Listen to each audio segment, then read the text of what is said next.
Welcome to LinkedUp, Breaking Boundaries in Education, a podcast that focuses on what is happening in education today, connecting everyone to the movers and shakers that are breaking boundaries in the education arena.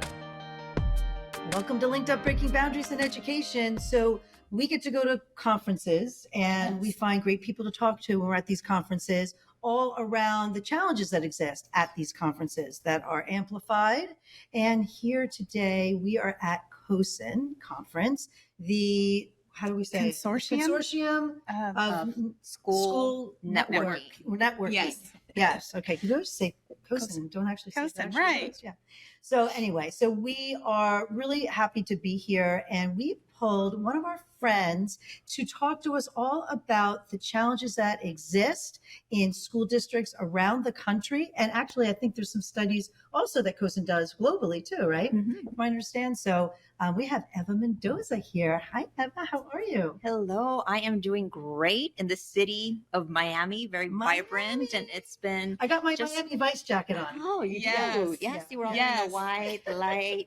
We are light colors. Yes. Yeah. So it's been a great. And you're coming here from San Antonio, Texas. Yes. And your role in San Antonio. So currently I serve as a Chief Information Technology Officer for the district. I've been there 11 years in a couple of different roles all throughout IT, and it's been a great journey. I actually graduated from San Antonio Independent School District. So just fabulous to serve the community I grew up in. Very rewarding. Did your kids go there too? They did not. No, we ended up moving out, but I go back and I get to see the schools that I sat in as a student. Yes. So see myself in a lot of those kids, and it's just very rewarding. Great. Yeah. Yes. Well, Ava, when you come to CoSN, you come in a different role because you're actually a board member, right? Yes. And CoSN, I came from a rural school district at one point in my career.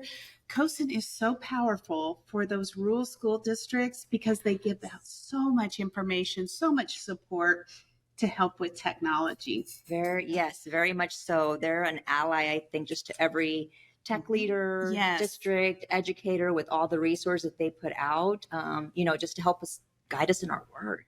Yeah. Right. And I think it's so important too, because sometimes when I first knew of CoSN, I thought it was for big districts with CTOs, but it's not. The support is for all. And I come from New Jersey with many small districts, and we don't have CTOs. We have directors of technology. And so in one of the focus groups yesterday, we were talking about that, about the fact that whether it's a small district or rural district or large district, CoSN is there to support and make sure, based on studies and surveys, which we'll talk about today, make sure that everyone is represented and solutions are provided for everyone. And I just think there are so many resources that CoSN provides. Yes, and they really bring those groups together. So there is a large district summit, a small district summit. So, people could go in and really talk about challenges or opportunities that they have with groups that are alike, right? Yes. We all have the same challenges throughout the country, just the way we go about solving them could look different depending on where you're at.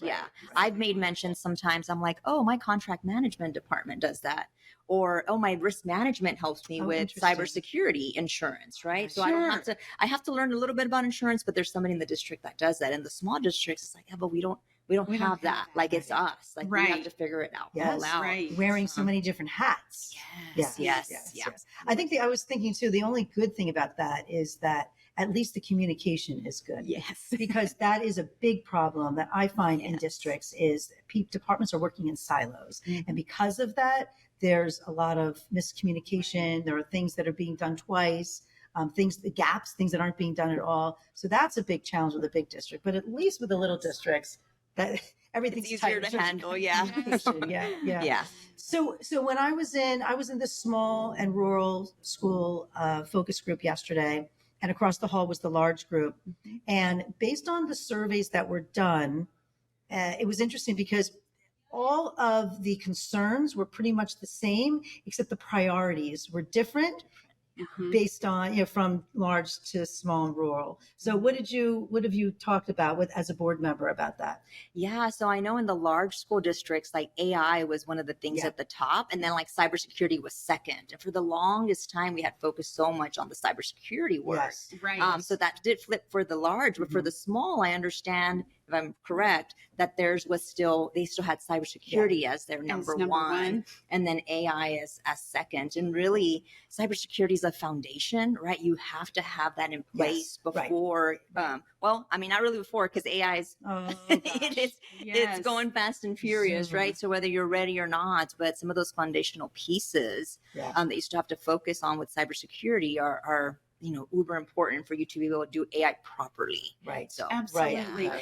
And something I learned at CoSN that really opened my eyes is that cybersecurity is not just for the tech department. No. We're all a part of this. Yes. And I think, sometimes as an administrator, you think that tech department can take care of that for me. And teachers kind of have that idea too.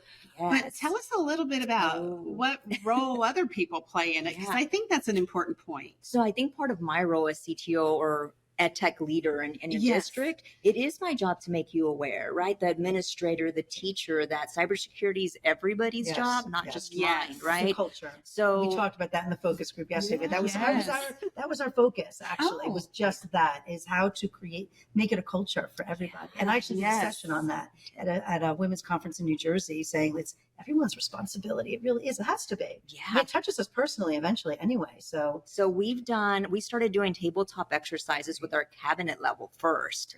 And the feedback that we got back, they're like, I didn't realize, like, you always talk about phishing links. You always do phishing campaigns. Right. I click the link, I get extra training, but some people didn't connect that's all it takes to have us like locked down and out of our systems. Yeah. Right. So working through those tabletops, they realized they made the connection. Yeah. So we did it with our cabinet level. And then my superintendent, I think it was maybe 2 years ago, comes back from a conference and he says, Eva, I heard about incident response plans. Like, are we ready if we get a cyber attack? I'm like, oh yes, we have an incident response plan. We do tabletop.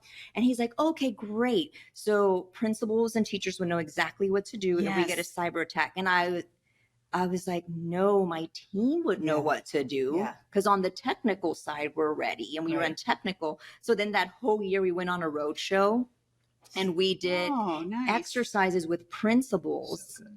So, I mean, we started from like, hey, bad actors are attacking school districts. Right. And so your IT department sends an email, which we send them all the time. And then we got feedback like, those emails that we send, they're like, what emails? We're like, okay, feedback port number one, right? They don't read the emails. They wanted videos and other kinds of stuff that we heard before. But we went from there to, you show up Tuesday morning, it's 9:00 and people start complaining, right? I can't get to the SIS. I can't log into my Chromebook. And then you get a text message from your assistant superintendent. We're going to be down the rest of the day.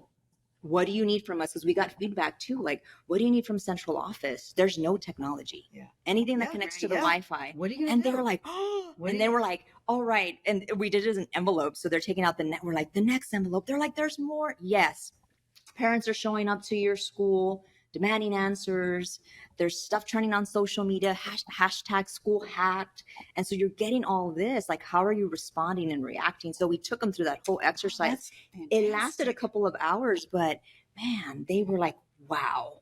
But how did you do it? How did you come up with these scenarios? We actually made them up, and I've shared them with quite a bit of school districts. They're like, because they'll ask, does anybody? So when you search for a tabletop exercise, if you just go and Google it, there's a bunch of samples that we use, but they're all going to be technical, right? Okay. So we had to make it up, and actually my superintendent helped me. Right? Because he was a teacher and he's still out in the schools a lot. So he says, we need to make it real to them, right? What would happen to them? So all this whole these tabletops that we run all have to do with, their day. Our district. Yeah. So now it's lunchtime. Like we went through their day. Now it's lunchtime. Right. Again, no systems. What are we doing? Right? How do we know who's allergic to what? Who doesn't eat this? Okay. Now it's dismissal time. Right?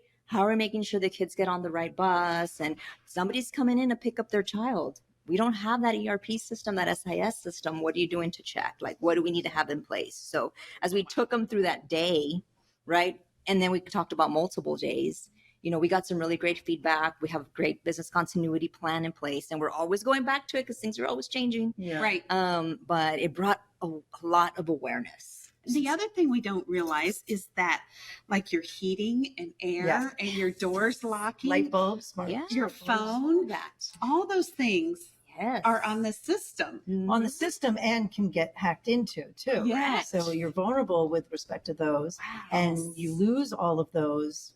It's mind blowing, really. And so, and what we talked about in the focus group was just what you mentioned, like people kind of think like, oh, everything's fine. Like the tech department can do it, or they don't have a tangible connection to it unless it's made real for them. And your scenarios are the perfect way to do that. Now, I wonder, when you had to create these scenarios, you had to really go through and find gaps and all the holes, but did you also discover some through the tabletops that other people experiencing the tabletops, the scenarios would identify? Some of those that we brought up, like the whole lunch, piece, and like how knowing who's allergic, because we were like, oh, you can go through the lunch line, you write their ID number, we can charge that. But then somebody brought up, hey, what about the the allergies and things like that. And then emergencies, that happen. Right. Somebody brought up, what if there's a fire drill? What if a fight breaks out? What if, there's a bomb threat or something and some of those things we don't even want to think about, but what if, the two come at the same time and we have to deal with that. So what are we looking at and how would we respond? This is brilliant. Yeah. Brilliant idea. Yes. And I love that you share it with other districts. Oh yes, no, definitely. It keeps evolving and getting better. Because like I said, on the technical side, there's tons out there. Yeah. Lots of resources for technical tabletop. And typically when you talk to somebody in IT and you talk tabletop, they're thinking the technical, right? Is your technical team ready? Does your help desk know what to do? But the whole communication piece is also huge. So, having those conversations with your cabinet, like where does your communications department come in? Right. We have things that are already drafted, like letters and stuff that we would just have to tweak, but we're not actually like coming up with them and thinking about them at that point. Nice. Like they're already, ready to go in the folder, just ready to be pulled out. So oh my gosh. Yeah. So that was funny because in the small group, you mentioned that cybersecurity was still number one. And when we decided which tables we wanted to go to, we had to divide up cybersecurity because there were too many. So we had two tables. So it really did mirror the actual survey results. For the actual people in the focus group. So I thought that was pretty cool. But then AI was the second in small group. I think you said it was the first. It was the first in the large group. Yeah. And what about AI is the concern? What are they concerned what about? Isn't? It depends which group. I have principals that are still calling and saying, I think they just don't understand it yet, but they're like, my kids are cheating. Like, what are we doing? Why haven't we blocked it? My district decided early on that we weren't going to block it, that we were going to embrace it and just teach and bring awareness on how to use it, correctly, responsibly. Yes. So we are doing a lot of things this summer that we are gearing up for. We have an AI focus group. So we just met last week, finalized a bunch of things, guidelines. Who's in your focus group? So we have a central office staff, right? Okay. So academics, curriculum and instruction, organizational learning, IT, and but our campus people are really what's providing feedback. So the way we're doing it is us at central office, we get together, let's draft language for the student handbook, student code of conduct. Right. Let's draft some awareness flyers. We're going to post up in the library, in the hallways, so the community can also start to, ask questions. So it can spark interest, get them some, stuff, resources for teachers. So we draft it all. And then we bring the focus group in. And they, some of the stuff, like I drafted the definition and I used CoSN's, right? Part of CoSN's, this is what artificial intelligence is. This is what Gen AI is. And they're like, that's too technical. Like you have to get really, really basic especially for the community, for our parents, but even for teachers. So we came up with some use cases, like these are good ways to, like, this is how we value and this is the way we recommend and embrace AI. These are things not to do, right? Like here over here on the bad use cases, like this is considered, and they all go back because principals will ask, like, we need a policy. I'm like, the policies, some of them are really all there. You're asking, That's right. Yeah. So like we have in our, student handbook, there's a whole section on plagiarism, right? Refer back to that. Academic integrity, refer back to that. Acceptable use, refer back to that, right? It's all there. We have, It's true. Written some AI, we don't call it policy, we call it procedure in our district, and really it's just referencing back to all the other procedures that are already because there. cheating has gone on forever. It's just, there's a new tool in town.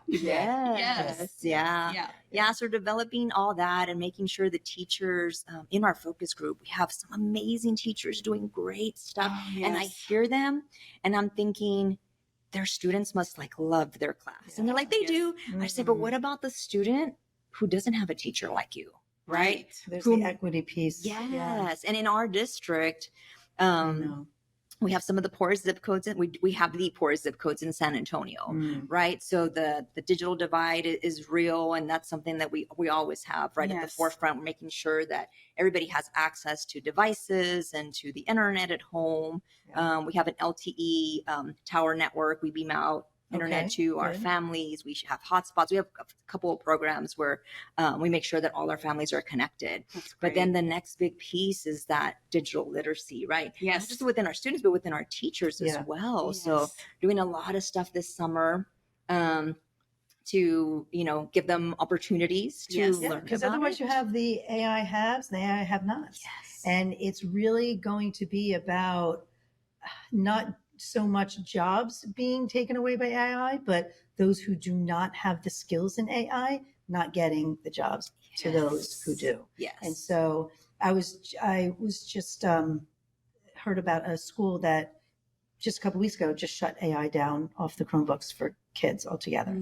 And so I thought, that's terrible, because that fear is going to lead to using it incorrectly, and then also using it just not being able to have access to it, right? And not learning how to use it.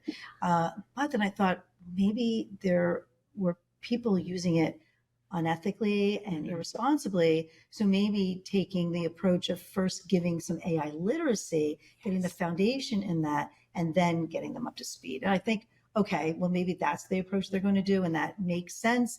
But it kind of getting that some AI literacy in for the seniors before they leave, because they need to have that. And I always think too, like, what percentage of your students would actually cheat anyway? And usually it's only about like 10% or so. So most of the kids know what good usage is anyway, and they may be more tempted because it's kind of so easy. It's easier than but just just reinforcing that. And like you said, it's already in the policy or your procedure. It's already in there. It's already in there. Now we just have to reference that and apply it to AI. So, and maybe even just having a blurb like, all of the above applies to AI also. Something like that, because it is. So it's like, but then also, what about tools? How are you going about, because a lot of the tools are free right now, or there's a freemium. If we think back to COVID and we had the Wild West, and then we had to pull back and say, we have to vet these. Some of the tools, I saw something on LinkedIn. I just thought, gosh, what a great example of the way we can use this with students. But then I read the fine print, and it's only for 18 and over.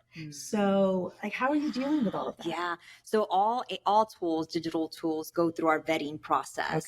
And so we do have people reaching out like, hey, I want to use this AI tool. What do I do? More like, it's the same process as any other digital tool, right? You're going to submit it. And so all the different teams review it first.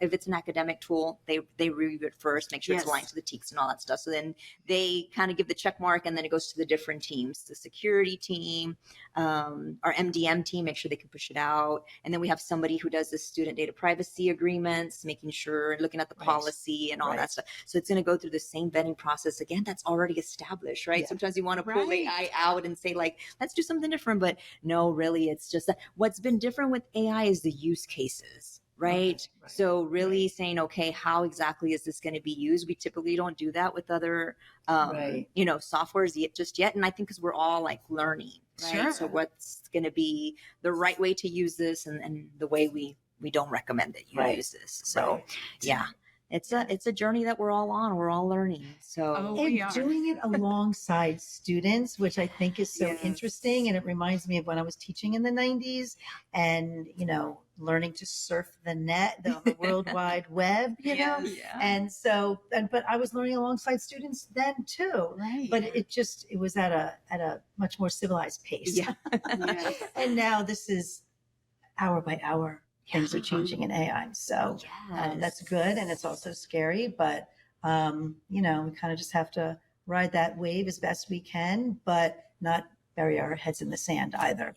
And then from us, from central office, we exist to support our teachers and our staff to make sure they can educate the students and do their job properly. So we're trying to find ways to make it as easy or just easy to understand for them. Right. Yes. So we're vetting tools and we promote some like, hey, use these couple of tools. These are the ones that are being used. And this is like a good place to start, right? So they're not scared.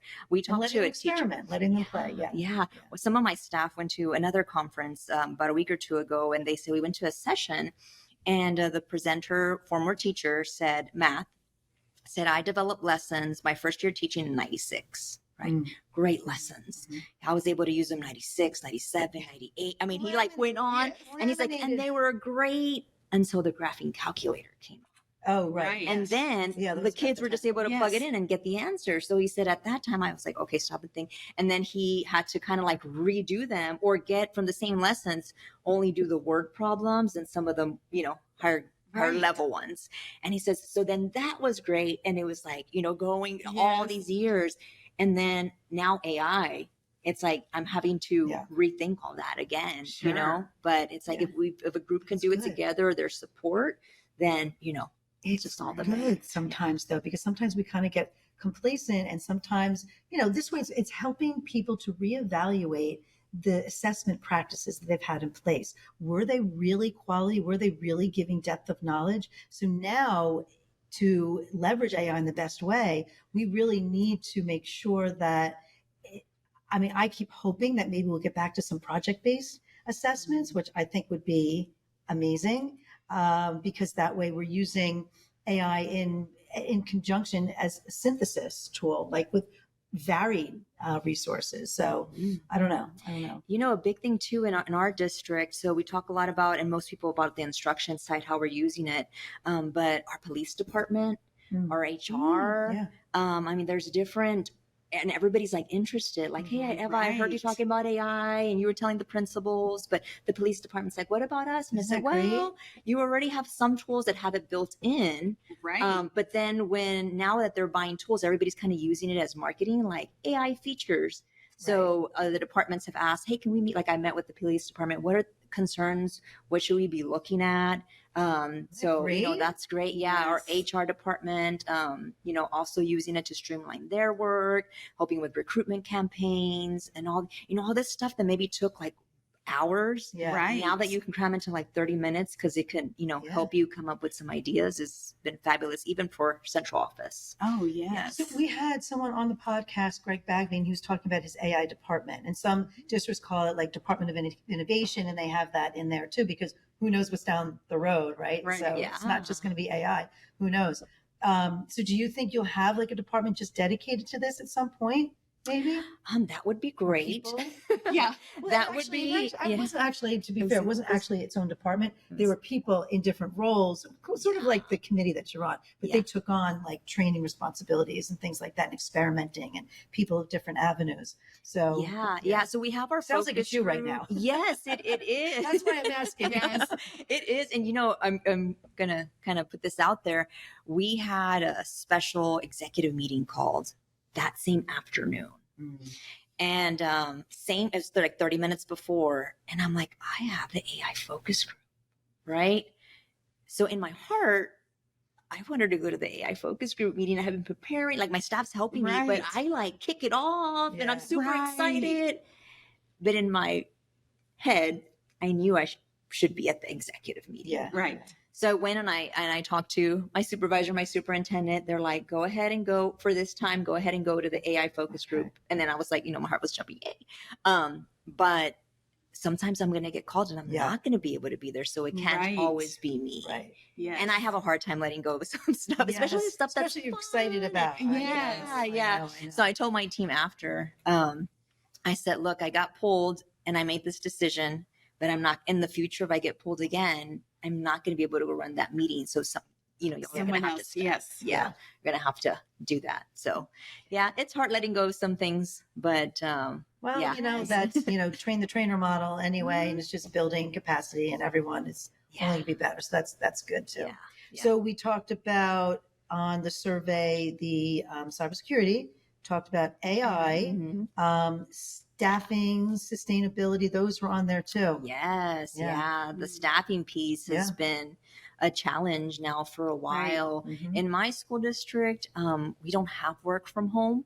Right. So that's always a hard thing when people apply. We have to put it on there like this is an on-site, job that where you have to come in. So we have to find other ways to, incentivize staff. My staff loves Gene Day. They love Gene Day. Oh, so funny. Yeah, that's really is funny. Yes. It's a motivator. It really is. I had a former boss who came from Atlanta, and he's like, "What is it with y'all and Gene Day?" Because the staff would come like, "Can you go ask them? Maybe we can have Gene Day before a holiday or something like that." It's a big deal in New Jersey too. Yeah. But now, like we have surveys that go out, or we have certain if we hit certain KPIs, it could be motivate the staff and give them a Gene Day and some other it doesn't cost anything. No, it doesn't cost anything. Yeah. That's nice. Yes. That's so great. Yeah. But it's a challenge. It really is. I know in my husband's district, he had to get a world language teacher from like a distance learning type of company that provided that. He couldn't find anybody. Special ed is difficult, also very difficult. Subs is still a problem, and it's hard, like even, to get PD for teachers because you can't get replacements for them. Right. Yeah. So all of that is still a struggle. And I don't know, does it stem back to people, students in college not going into education as much?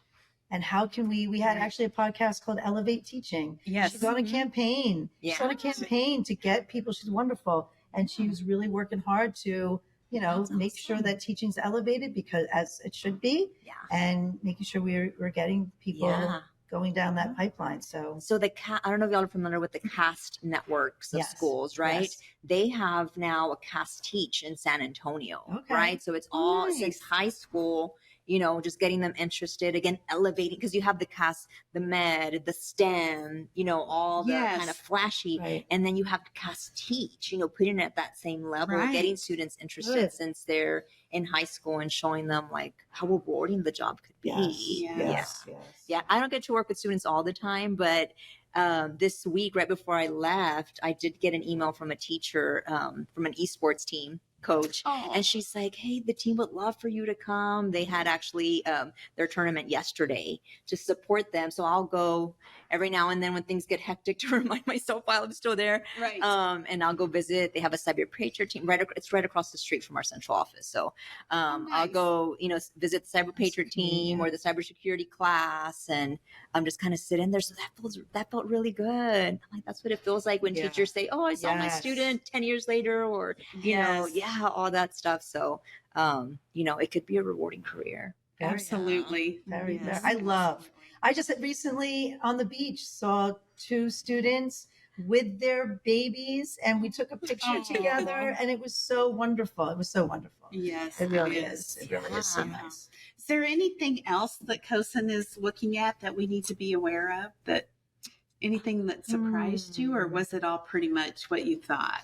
Yeah, I think us that are living in it, it's pretty much, what you would expect. Like, again, we all have those same challenges. So they all bubble up to the top. Yeah. Yes. Yeah. And the theme this year, At Warp Speed. Yep. Boy, that was spot on, right? It was. Yeah. So trying to keep up with it all, and then a technology role, you're so intertwined into everybody's everyday operations. Right. So I feel like, we've talked at the CoSN board level about, the ed tech leader of tomorrow and what that looks like, right? And the skills and the key competencies that you have to have are vastly different from, 10, 15 years ago. But Right. Yes. I told them, for me, we had the unfortunate Uvalde situation in Texas. And then all of a sudden I'm becoming the safety and security expert, right? After dealing with, we did cybersecurity, and then now I'm like doing physical security. In San Antonio, we have, the weather that can go from like 50 to, 100. And so all of a sudden they're like, Eva, we need help with the HVAC controls and the building automation system. So now I'm learning about, about that, all that stuff. And it connects to the network. I'm not over it, but I could help with, bringing solutions and being a thought partner. And then I can just keep going. Like everybody has different, areas, and you have to really, just be collaborative and try to help out with tech solutions as much as possible. Yeah, and that's really important, where those breaking down silos is key. Yes. Really. We don't want anybody shopping for technology solutions without us in the room. Yeah. That's right. Yes. Very important. Yeah. Yes. Yeah.